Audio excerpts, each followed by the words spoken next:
Amores, criancinhas de tio. Então, aqui é o Unicamp, foi ontem, estou gravando hoje, 7 de janeiro. Provítia, belezinha, bastante interpretativa, não muito conteudista, sabendo muito mais interpretativa, a prova linda, maravilhosa, eu gosto muito dessa prova, apesar de alguns alunos acharem difícil, porque exige interpretação. Primeira questão, eu falo muito de apagar incêndio em sala de aula. Eu nunca falei desse triângulo, esse triângulo não, mas sempre digo que o incêndio precisa. O que é um incêndio? O que é uma queima? Não necessariamente um incêndio. Queima é alguém, um combustível, reagindo com comburente, produzindo calor. É uma reação em cadeia. O calor, você, por exemplo, vai pôr fogo numa churrasqueira, você acende um fósforo, esse fósforo é aceso por um atrito com a caixa de fósforo, gera calor para iniciar a queima. A queima do palito libera calor para continuar queimando. Aí você coloca, por exemplo, álcool em gel na churrasqueira e joga o fogo, joga o palito. Essa chama tem uma determinada temperatura que inicia a queima do álcool em gel, que começa a gerar calor, que propaga a própria queima do álcool em gel, e esse calor da queima do álcool em gel começa a acender o carvão, por exemplo. Se a quantidade de álcool em gel que você colocou, se o carvão está úmido, não pega fogo. Por que um carvão úmido não pega fogo? Porque parte desse calor que a própria queima do carvão está produzindo, que alimentaria continuamente a queima do carvão, vai para evaporar a água. Você está resfriando o ambiente. Por isso que, às vezes, dependendo do incêndio, se joga água. Aqui no desenho nós temos os bombeirinhos, o Brasil Ardendo em Chamas, muitas soluções foram propostas, incluindo o uso do boi bombeiro. Isso aqui mostra que a prova ela não é feita com muita antecedência, porque isso aqui não é tão antigo. O boi bombeiro, né? Temos uns gênios nas propostas. Vamos lá na nossa ministra aqui do Mato Grosso do Sul falou essa merda. Porém, nem todas eliminam de fato um dos três componentes que mantém o fogo: o calor, que realimenta a chama, a reação em cadeia, o combustível e o comburente, que são substâncias químicas, calor e energia. A figura seguinte representa três nações dos bombeiros. Esse primeiro desenho ficou meio estranho. Não vou mentir que para matar a questão me baseei mais pelo B e C depois que eu vim entender o desenho A. E fico ainda com medo do meu aluno, se essa prova for impressa em preto e branco, não entender esse desenho. Nas alternativas a seguir, o componente ausente do triângulo representa o componente eliminado pela ação dos bombeiros para extinção do fogo. Assinale a alternativa que apresenta a correlação adequada entre as ações A, B e C e o componente eliminado do triângulo do fogo em cada ação, respectivamente. Essa primeira A, não deu para entender se ele estava tirando palha. Na verdade, no primeiro entendimento meu, ele estava batendo. E bater é abafar. E abafar é eliminar o oxigênio. Então teria que sair o comburente. Mas é o mesmo caso da B, que ele também está abafando. Então teria que ter comburente, comburente. E você não tem. A única que eliminou comburente é a letra C, e aqui não era. Eu falei, olha, voltei para o desenho. Aí deu para entender, na verdade, que ele está tirando a palha. Está mandando a palha embora, removendo a palha. Se você remove a palha é quem queima, então a palha é o combustível. Então, a remoção da palha remove o combustível. Sobra a letra A e a letra D. Na letra D eu vou abafar. Não posso jogar água no óleo quente. Quando eu jogo água no óleo quente, primeiro que se a quantidade que eu jogar de água for pequena, vai gerar um vapor de água na minha cara, trazendo gotículas de óleo. Esparrama o óleo em chamas. Não se joga água em combustíveis como óleo em pequenas quantidades de água, porque você não vai conseguir resfriar suficientemente essa queima e ainda assim vai espalhar o óleo quente, podendo fazer com que ele seja projetado na sua cara. Então você abafa, você impede a chegada do oxigênio. É o mesmo princípio, por exemplo, do extintor de pó químico ou de CO2. Né? Um expulsamento, uma expulsão, termo melhor adequado, um impedimento da presença do comburente. Então, eu estou eliminando o comburente, com isso a gente anota a questão, aqui falta comburente, aqui falta o combustível, que é a palha, comburente. Aqui é para o resfriamento. Quando eu resfrio, eu acabei de explicar a churrasqueira. O calor que ia realimentar essa queima para que ela continuasse se propagando, ele vai para evaporar a água, que tem um alto calor específico. Então, você resfria o meio.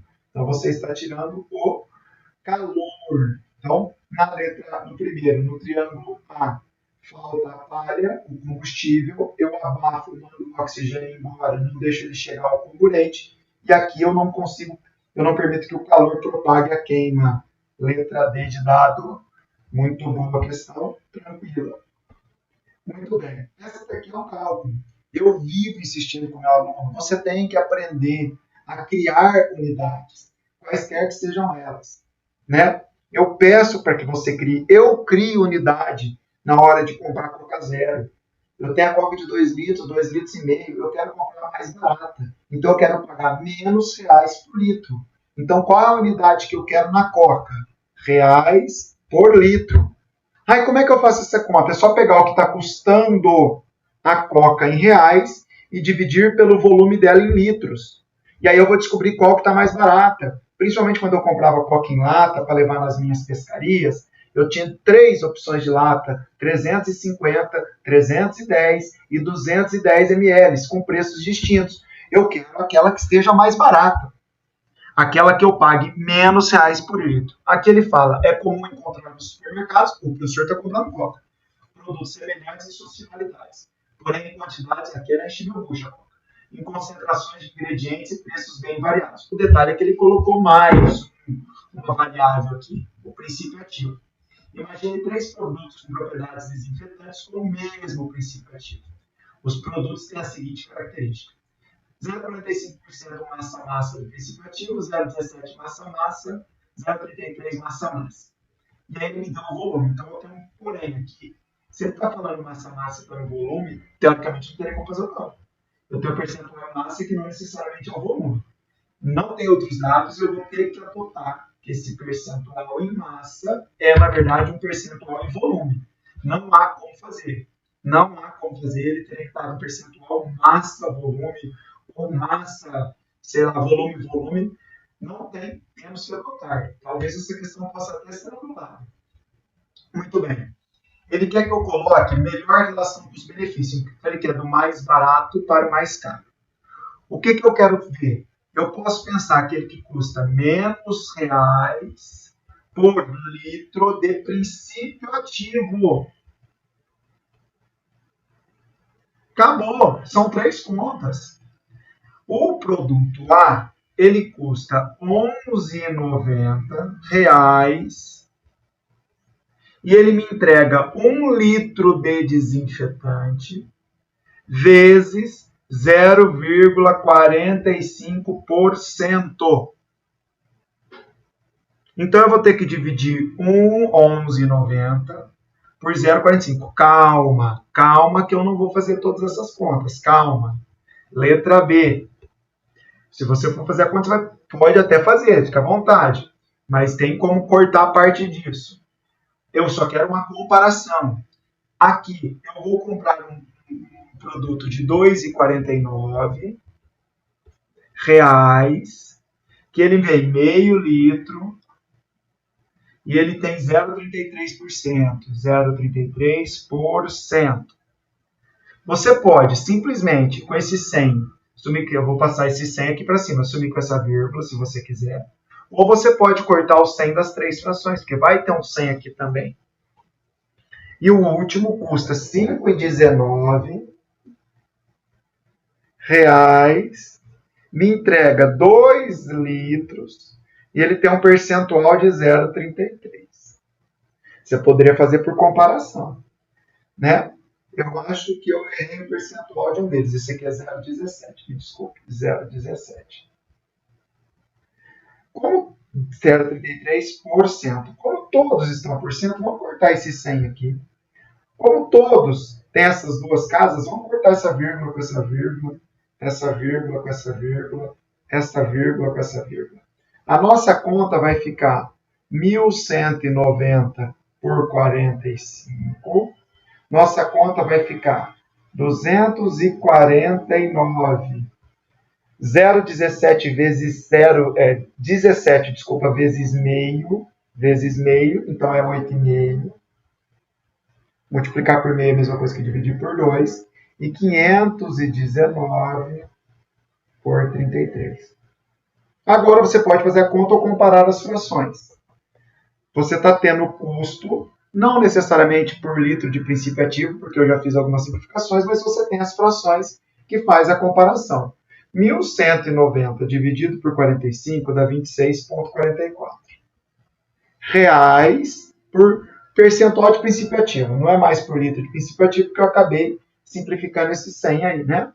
O outro custa 245 dividido por 8,5. 28,82. Então ele custa mais, ele é o mais caro por enquanto. E o último, 519 dividido por 33 é o mais barato, 15,7.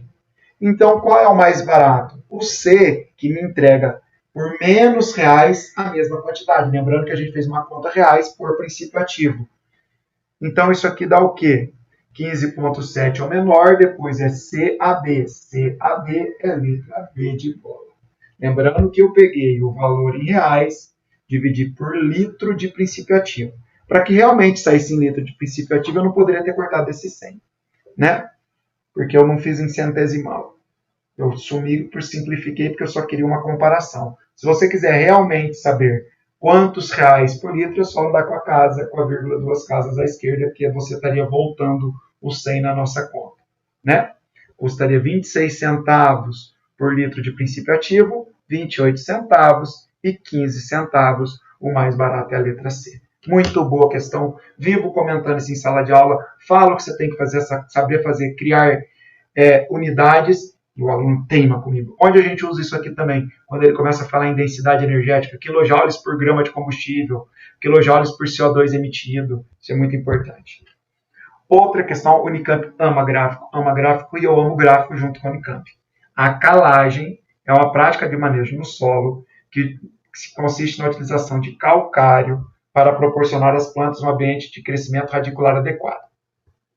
Quando eu faço a calagem, eu diminuo a atividade de elementos potencialmente tóxicos, como alumínio e manganês, e aumento a disponibilidade dos macronutrientes do NPK, que são os nutrientes primordiais da planta, nitrogênio, fósforo e potássio, certo? O gráfico a seguir apresenta o grau de disponibilidade de diversos elementos de acordo com o pH. O que o aluno precisaria lembrar da calagem? Calcário é carbonato de cálcio. Alguns alunos de cor sabem que o calcário é para corrigir solos ácidos, porque viu o professor de geopolítica e de geografia falar, o professor de química fala isso sempre. Então, era mais fácil que você lembrasse dessa informação, que calcário é para solos ácidos, e você já matava basicamente quase toda a questão pelas alternativas, ou teria que lembrar que calcário tem predominantemente carbonato de cálcio, que é um sal que deriva de base forte, que é o hidróxido de cálcio, e ácido fraco, que é o ácido carbônico. E um sal que deriva de base forte e ácido fraco, quando dissolvido em água, predomina o forte. Então, ele é um sal que vai tornar o meio básico. Então, ele é um sal que promove a basificação, a alcalinização de um meio. Então, se eu estou usando calcário e o calcário vai deixar básico, é porque meu solo está ácido. Certo ou não? Então, ele me diz: considerando as informações e os conhecimentos de química, é correto afirmar que a calagem atua em solos ácidos. Ácidos. E qual é a utilidade da calagem? Fazer com que o solo ácido deixe de ser ácido, aumentando o seu pH. Aumentando o seu pH. A curva D corresponderia a um elemento essencial. Note que conforme eu fui aumentando o pH, ou seja, fui promovendo a calagem, o que foi acontecendo com o D? Foi diminuindo. Ele me disse no texto que a calagem favorece a disponibilidade de elementos essenciais. E aqui ele estaria diminuindo a disponibilidade. Não é compatível. Não é compatível. Para D ser um elemento essencial, ele tem que ser crescente. Os ácidos, em solos ácidos, aumentando seu pH, a curva B, conforme foi aumentando o pH, a disponibilidade foi aumentando. Lógico, teve um pH limite, muito básico, também não é interessante, mas é compatível. Foi aumentando o pH, tornando mais básico, foi crescendo o B. Então, o B, sim, corresponde a um elemento essencial que é um elemento que tem, como o texto me disse, um aumento da disponibilidade. Muito boa questão, maravilhosa questão. Em 2020, o Brasil foi impactado com a notícia que muitas pessoas haviam se contaminado ao ingerir cerveja, esqueci o nome, da Baden, sei lá de Minas. Como se apurou mais tarde, a bebida havia sido contaminada por dietileno glicol. O fabricante argumentou que havia comprado monoetileno glicol e o que dietileno glicol chegou ao produto por contaminação por engano. É possível. A respeito desse episódio, pode-se afirmar que o dietileno glicol que estava dissolvido na água fosse utilizado no sistema D. Que se ele fosse utilizado, qual é a utilidade tanto do etileno glicol, que é o monoetileno glicol, como o dietileno glicol? Qual a utilidade dessas substâncias? Isso é explicado muito na aula de crioscopia. Eu adiciono a água, então melhor vou escrever aqui, eu ponho as substâncias na água, então eu estou aumentando a concentração de partículas na água para cair a temperatura de congelamento. Congelamento, professor. Para ficar mais difícil de congelar. Para que eu possa fazer com que essa água de resfriamento tenha uma temperatura muito baixa sem que ela congele. Ela vai ficar em temperaturas negativas sem que ela sofra congelamento. Isso é efeito crioscópico. Então eu adiciono, esquece água, vou escrever partícula, escrever água. Eu adiciono partículas a qualquer solvente, desde que seja um soluto não volátil, e o etileno, o monoetileno glicol e o dietileno glicol são não voláteis.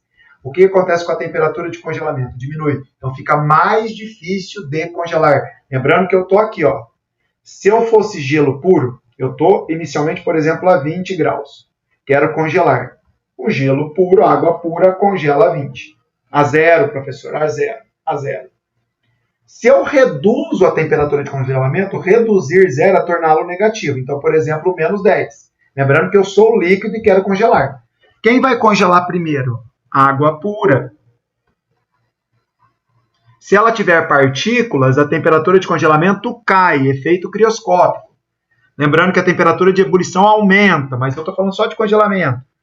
Então, qualquer soluto não volátil que eu adicione à água faz com que a temperatura de congelamento dela diminua, dificultando o congelamento. Então, ele estava sendo utilizado no sistema de resfriamento.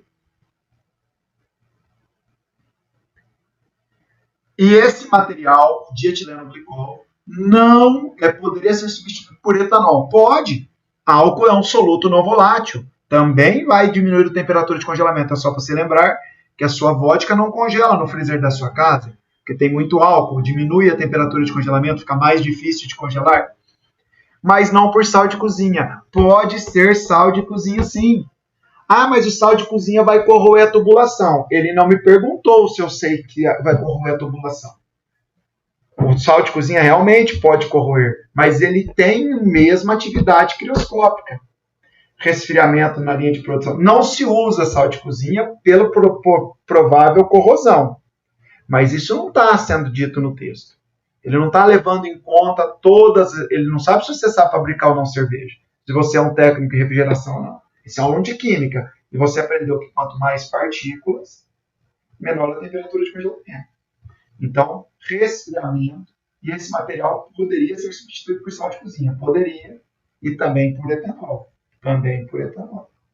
É mais comum que se use etileno glicol quando você não tem dinheiro, você usa etanol, porque não causa corrosão, só que é mais caro do que o sal. E quando você é muito quebrado, você põe sal. Esta daqui é muito boa. Ela pode ser basicamente uma interpretação de gráfico, se você conseguir interpretar, muito boa. Não é fácil a interpretação do gráfico, você pode criar uma conta. A figura a seguir mostra uma das formas de se contabilizar as tendências no uso de fertilizantes por hectare e por tonelada de grão em uma fazenda no Brasil em determinado período.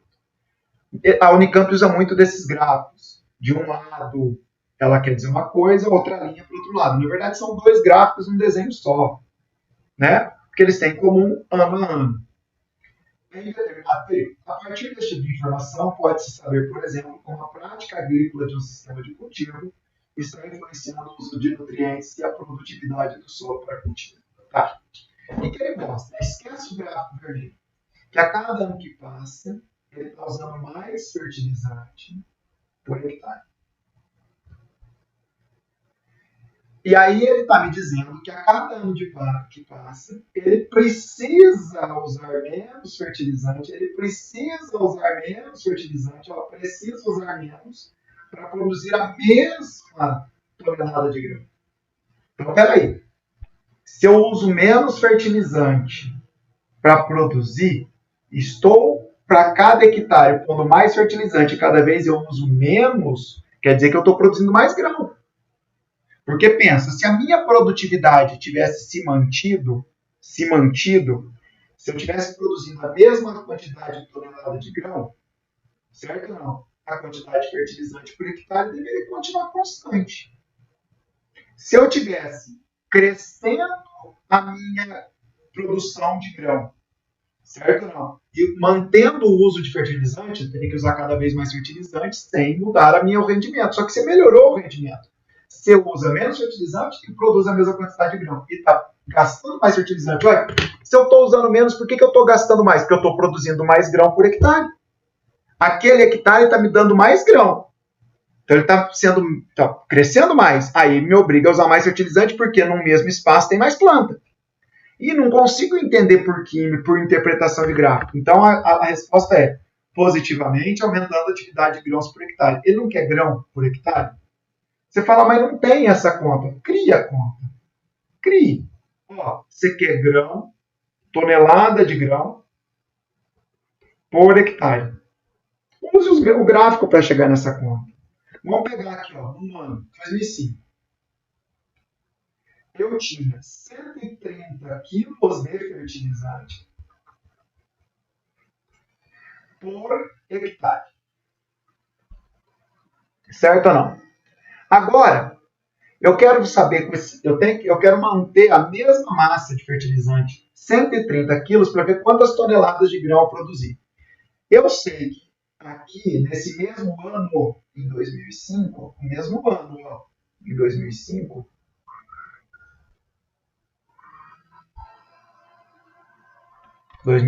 no mesmo ano, eu usava 36 quilos de fertilizante para dar cada tonelada de grão.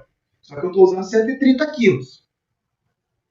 Então eu quero descobrir quanto de fertilizante, porque isso aqui 130 quilos de fertilizante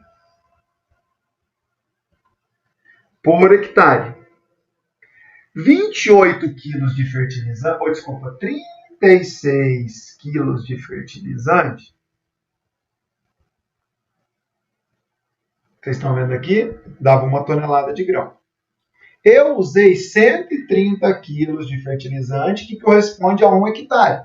O que eu vou descobrir aqui? Quanto de grão por hectare? 130 quilos de fertilizante me deu quanto de grão? X. Isso em 2005. Então, essa massa aqui é em 1 hectare, você concorda? Quanto que vai dar isso aqui? 130 dividido por 36. Eu estou com uma produtividade de 3,61 toneladas para cada 130 quilos de fertilizante, que na verdade equivale a 1 hectare. Então eu estou com uma produtividade de 3,61 toneladas por hectare. Isto em 2005. Isso é para o aluno que não interpretou o gráfico e não conseguiu ver que eu gasto mais fertilizante, uso mais fertilizante e gasto menos por tonelada, então óbvio que eu vou aumentar o rendimento. Eu estou provando. Vou pegar um outro ano, um ano posterior, 2008. 2008, muda-se o papel. Ó, aqui é o gráfico azul. Eu tenho 160 quilos de fertilizante por hectare. Isso em 2008. Tá, agora vou fazer a mesma conta. No mesmo 2008, eu preciso de 30 quilos de fertilizante para produzir 1 tonelada de grão. Ou seja, eu preciso de menos fertilizante. Ou seja, eu estou melhorando minha produtividade. E gastei 160 quilos em 1 hectare. Quantas toneladas eu produzi? 160 dividido por 30 vai dar quase 6. 160 dividido por 30, 5%. por 35,33. Então, qual é a minha produtividade em 2008? 5,33 toneladas para 160 quilos de fertilizante, que é 1 hectare. Ou seja, eu estou produzindo mais em 2008. Por quê? Porque eu estou gastando mais fertilizante, está melhorando minha produtividade. Você está entendendo? Então, olha só, ele impacta positivamente, aumentando a produtividade dos grãos por hectare. Provei, estou produzindo quase o dobro por hectare, 1,5 vezes mais ou menos por hectare. Muito bom, tenho que saber interpretar gráfico, não é fácil. Aqui, mais uma questão diferente de cálculo, não é diferente, ela tem uma resposta diferente. Eu já contei o gabarito, né? Mas vamos lá. A remoção de sulfeto de hidrogênio presente em amostras de biogás é essencial, já que ele é altamente corrosivo para tubulações metálicas. A queima desse ácido também é muito prejudicial no ambiente, por exemplo, a formação de dióxido de enxofre gera chuvasco. Um estudo de 2014 sugere que a remoção do ácido sulfídrico ou sulfeto de hidrogênio pode ser realizada pelo uso de esponjas de óxido de ferro, o famoso bombril, que reage com esse gás, mas pode ser regenerado.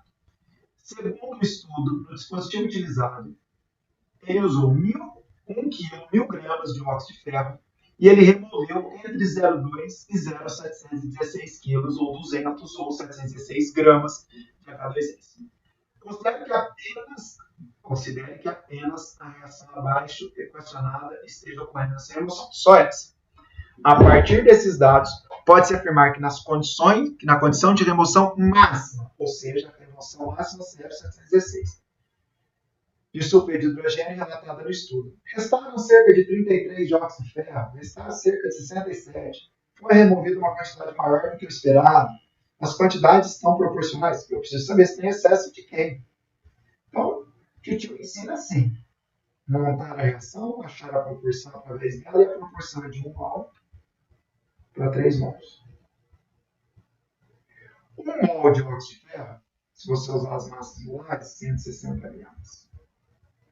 3 mols de ácido sulfídrico, 3 vezes 34, que é a massa do H2S 34.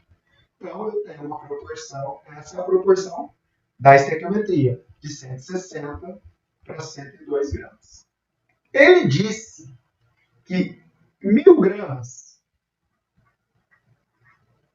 removeram na máxima 716. Era de se esperar, o meu entendimento inicial de qualquer pessoa é que eu gasto, eu vou removendo, chega uma hora eu paro de remover porque acaba o óxido de ferro. Então, a princípio, não vou mentir, que eu achava que nem era para ser não eram necessários B, C e D. Pela lógica, eu vou para o óxido de ferro em excesso. Só que como é que eu descubro realmente quem está em excesso? Eu divido o dado pela receita. O dado pela receita. Quando eu divido 1.000 por 160, eu tenho uma conta que dá 6,25, se não me engano. 6,25. Na hora que faz essa conta, eu fiz de cabeça e falei, mas está dando mais. Será que aí na conta fui para a calculadora não está dando? Realmente, estequiometricamente, 716 dividido por 102 dá 7,017. Ou seja, o excesso é de ácido.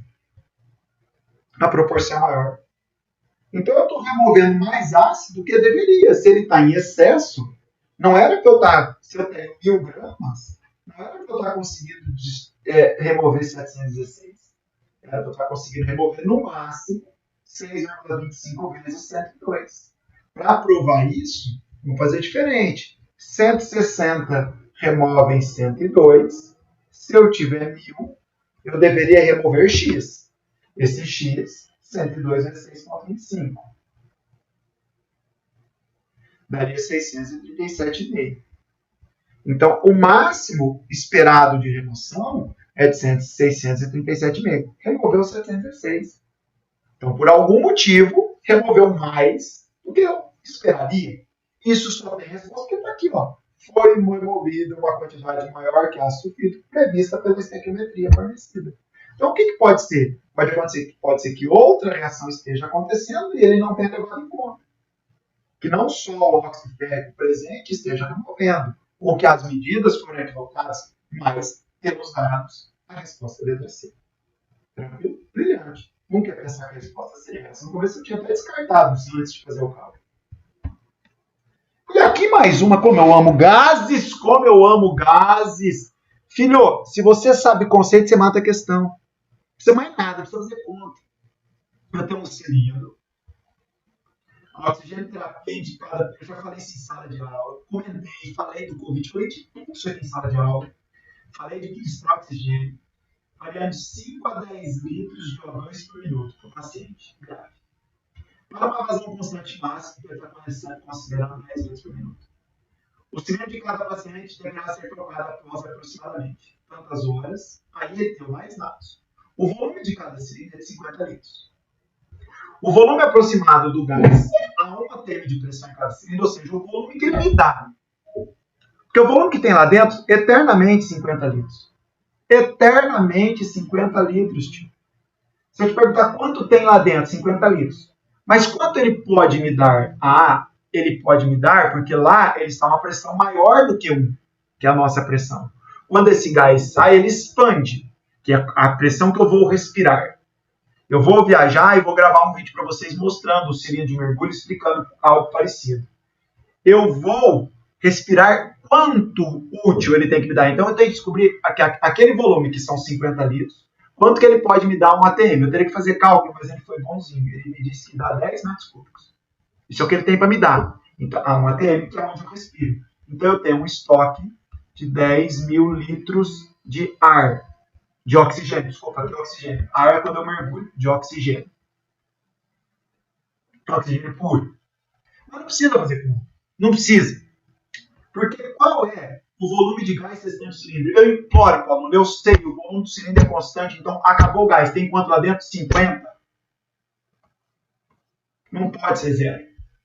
Acabou o gás. Por que deixou de sair gás se tem gás lá dentro? Porque a pressão de dentro é igual a de fora. Então qual a pressão de fora? 1. Então qual a pressão de dentro? 1. Acabou o exercício, não tem que fazer conta. O volume de gás restante no cilindro, 50 litros. Por que ele deixou de sair? Porque a pressão se iguala a de fora. 1 e 1. A pressão de fora é 1. Agora, quer fazer conta? Só sobrou essa, tem que dar 17. Eu tinha 10 mil litros de O2 e eu estou consumindo 10 litros de O2 por minuto. Por minuto. Isso vai me dar quantos minutos? 10 litros. 10 litros por minuto. Isso dão 1000 minutos. Divido por 60 minutos. Por hora, corta. Minuto, vai dar quantas horas? 100 dividido por 60, 16,666, aproximadamente 17 horas. Fantástico, questão. Fantástica. Por que eu acho fantástica? Eu não tenho que fazer conta. Você anula, você exclui as opções. Linda, maravilhosa. E a última, um estudo científico desenvolveu um novo concreto ecológico capaz de alcançar uma emissão de CO2 a um nível abaixo de zero. Esse material é composto de uma mistura especial à base de silicato de cálcio e base cimento. Além de sua produção apresentar baixa emissão de CO2 no momento que eu estou produzindo, o endurecimento do concreto ocorre pela absorção de CO2. Esse processo de endurecimento, apesar de lento quando é realizado na atmosfera, porque eu tenho pouco CO2 disponível na atmosfera, pode ser acelerado ao se capturar o gás de uma usina térmica. Então, a usina térmica está queimando combustível e produzindo gases, predominantemente CO2. Esse CO2 vai alimentar o endurecimento do cimento. Então, ao invés de eu emitir CO2 para a atmosfera, eu vou estar fixando CO2 no concreto. Não no cimento, desculpa, no concreto. Porque ele tem uma absorção de concreto, o gráfico diz isso. Também observou-se que a absorção de NO e SOX pode retardar a absorção de CO2. Tá, isso é um dado. Primeiro, de acordo com o estudo, comparando-se o balanço final de CO2 entre o concreto comum e o novo concreto ecológico, após o processo de cura ou endurecimento, haveria uma diferença de CO2 de cerca de. Muito bem. O concreto tradicional, durante a sua produção, ele emite 439 kg por metro cúbico. O concreto ecológico, na hora que ele está sendo produzido, ele emite 182 por metro cúbico produzido. Porém, ele absorve, durante a sua cura, 195. Então, eu tenho um déficit final de 13 quilos por metro cúbico. Então, ele emite 439 e ele absorve 13. Porque ele absorveu não 195, ele absorve 13. Porque 182 ele continua produzindo. Qual é a diferença? 439 para 13 negativo. Então, esse aqui emite 439 e esse absorve 13. Então, qual é a diferença de 439 para menos 13? 452. Tá. Então, já sei que não é AC e não é D. Não são AC nem D. Agora, por que ele fez esse teste? Foram realizados por esses gases podem compor o gás utilizado na produção de cimento. Lembrando que o gás não é na produção, é no momento do endurecimento. O gás é utilizado para endurecê-lo. Testes com NOx e SOx foram realizados, pois esses gases podem compor o gás utilizado no processo de endurecimento. Pode. De onde está vindo o gás de endurecimento? Da termoelétrica, das usinas térmicas. Lembrando que a usina térmica queima combustível possivelmente fóssil, e combustível fóssil libera SOx, COx, além de CO2. Por isso que eu tenho que testar, ver se esses caras, meu gás, que está saindo lá da termoelétrica, usina térmica, tem um monte de CO2, tem que ver se esses caras não retardam tanto. Se esse gás de usina térmica continua sendo útil para endurecimento do concreto. Então, letra B de bola. Certo, amores? Muito boa a prova. Linda, maravilhosa. Fantástico. Beijinho, compartilha, ó, o sininho, avisa pra avó, avisa pra tia, avisa pros colegas vestibulandos. Beijão.